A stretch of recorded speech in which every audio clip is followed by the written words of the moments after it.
నేల నుండి లేచి భూమి అంతటినీ తడిపేది. అలా అలా తడిసేది భూమి అంతా. కానీ ఇప్పుడేమో భూమి తడవాలంటే పైనుంచి వర్షం పడవాలి. కనుక అది నోవాహు తను చూడలేదు. పైనుంచి దేవుడు వర్షం కురిపిస్తాను, వాడని కట్టుకోనని చెప్పాడు. తను చూడని దాన్ని తను నమ్మాడు. తర్వాత తన పిల్లలకి చెప్పాడు, వాళ్ళు కూడా విన్నారు. ఇంకో మాట చెప్తాను వినండి. వాళ్ళు విన్నారు అని అంటే వాళ్ళు ఏమైనా చిన్నపిల్ల అంటే వాళ్ళు చిన్నోళ్ళు ఏం కాదు, వాళ్ళు పెద్దోళ్ళే, వయసులో వాళ్ళు పెద్దోళ్ళే.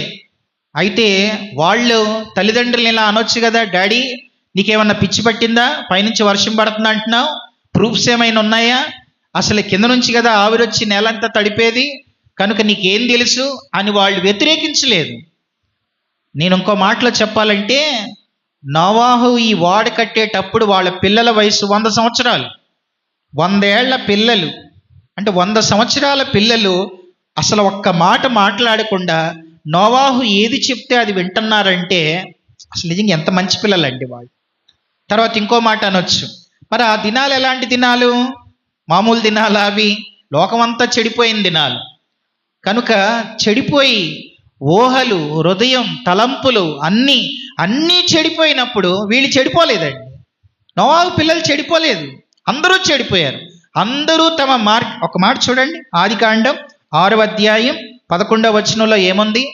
ఆదికాండం 6వ అధ్యాయం 11వ వచనం, భూలోకం దేవుని సన్నిధిని చెడిపోయి ఉండెను, భూలోకం బలత్కారముతో నిండి ఉండెను, దేవుడు భూలోకాన్ని చూసినప్పుడు అది చెడిపోయి ఉండెను, భూమి మీద సమస్త శరీరులు తమ మార్గమును చెరిపివేసుకుని ఉండిరి అనుంది.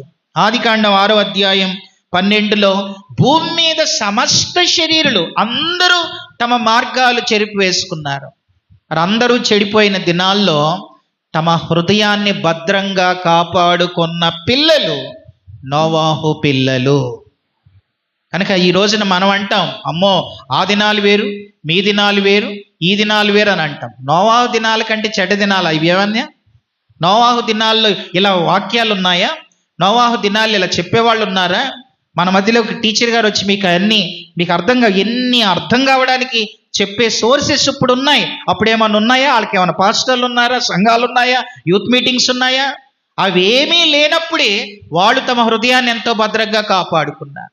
ఈ రోజున మనం భద్రంగా కాపాడుకోవడానికి ఎన్నో అవకాశాలు ఉన్నా మనం ఇంకా మన హృదయాలు భద్రంగా కాపాడుకోక, దేవునికి మన హృదయాన్ని ఇవ్వక, దెయ్యానికి ఇచ్చి దెయ్యం చెప్పినట్లుగా చేస్తూ, ఆనాడు తమ హృదయాలు దేవునికి ఇవ్వక దేవుని హృదయాన్ని సంతాపపరిచిన, ఏడిపించిన మనుషుల వలె ఈ రోజున ఎంతోమంది యవనస్తులు ఈ రోజుకి దేవుణ్ణి ఏడిపిస్తూనే ఉన్నారు.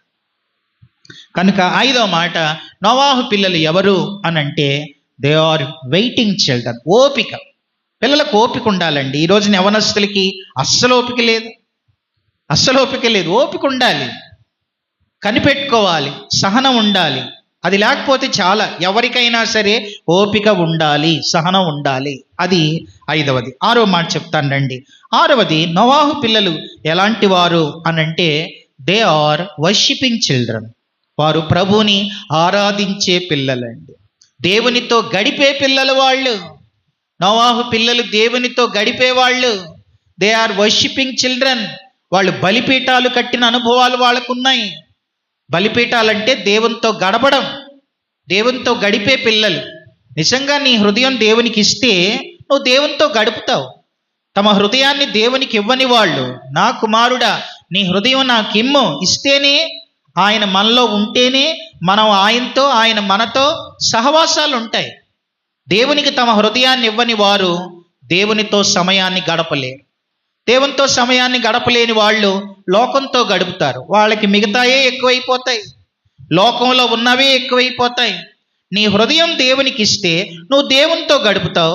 నీ హృదయాన్ని దేవునికి ఇవ్వకపోతే నువ్వు లోకం వైపే ఎక్కువ చూస్తూ ఉంటావు. ఇది 6వ మాట. 7వ మాట చెప్తాను వినండి. 7వది, నోవాహు పిల్లలు ఎవరు అనంటే దే ఆర్ బ్లెస్డ్ చిల్డ్రన్. ఈ రోజున మనందరం ఎవరి ద్వారా ఈ భూమి మీద ఉన్నాం?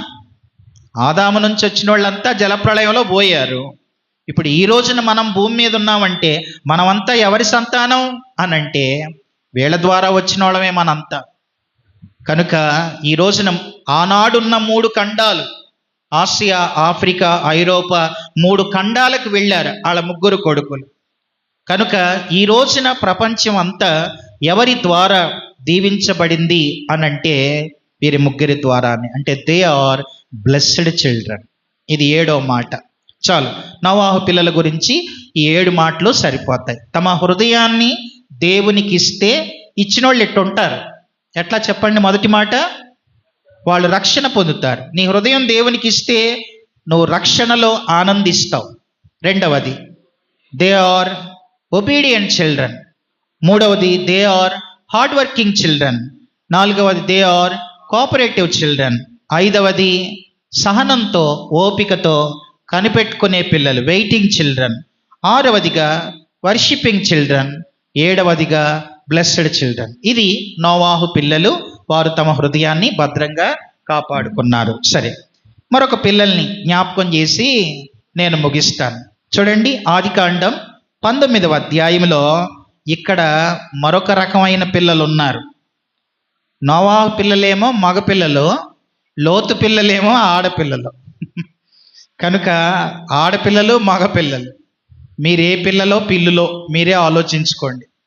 కనుక వినాలి జాగ్రత్తగా. ఆదికాండం 19వ అధ్యాయంలో లోతు పిల్లల్ని మనం చూస్తాం.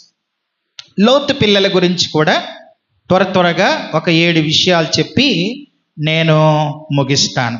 మొదటి మాట, లోతు పిల్లలు ఎవరు అనంటే వీళ్ళు, మొదటి మాట, రక్షణ పొందని పిల్లలు.